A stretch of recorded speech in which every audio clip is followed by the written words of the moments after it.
Guys, keep it going for Daryl. Guys, should I do new stuff or old stuff? Okay, I'll try. Okay, so fun fact about me, and this is a real story. I actually did not talk until I was 4 years old because I couldn't hear. So I had overgrown adenoids, so like I wasn't talking, but somehow I understood social cues and things like that. And the only thing I could actually hear would be the music of Dolly Parton. Like I was this weird, like I would sing Jolene, but it would be like. And so my mom would take me to all these doctors, and I'd be like, no, he's retarded. She's like, no, he's not retarded, he's a faggot. And so.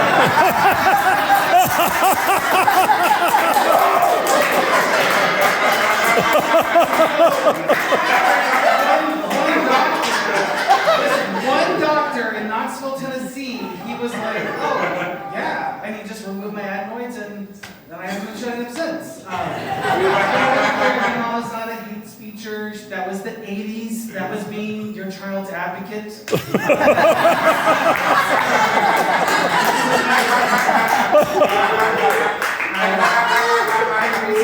I know, with a mouth like this.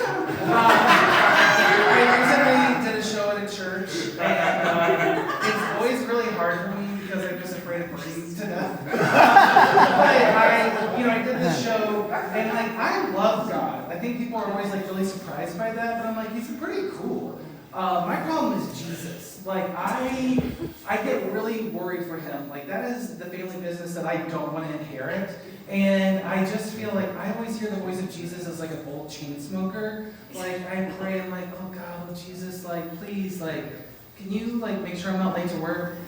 Motherfucker, do you know how many other things I've got to do today? Like Jesus does not want to hear it.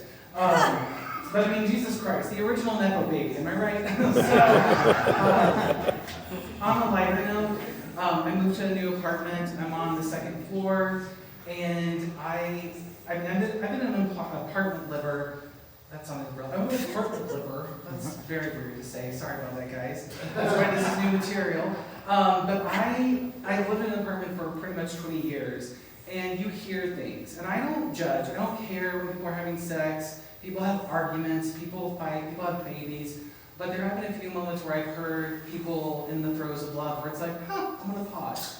And so, story one, real quick, there was a gay guy living above me, and I had the hugest crush on him, and I never said anything because, like, you don't shit where you eat. But he was having sex with this dude, and when the guy came out of the apartment, he was an average-looking brunette, and I was very disappointed. I'm like, that could be me! And so, we're now married, and, like, I don't, again, he was just very average-looking. Story number two, there was this straight couple that lived above me, and they were just very loud. And again, great, get it. I love that for you. But one night, after it was done, the guy said to the girl, so I fill you up more than him? And I was like, and I don't remember what she said, but I'm certain it was a lie. But however, I do know that this man had a prosthetic leg. So if he was using his prosthetic leg, he might have actually been filling her up more than the other dude. So then this last story, it just happened to be recently in my new apartment. This couple, they were wailing on each other. Good job, guys. Like I went to another room to be respectful because I don't want to. It's just weird. It's like, okay, you're doing this. I'm just gonna go lay on the couch in the living room.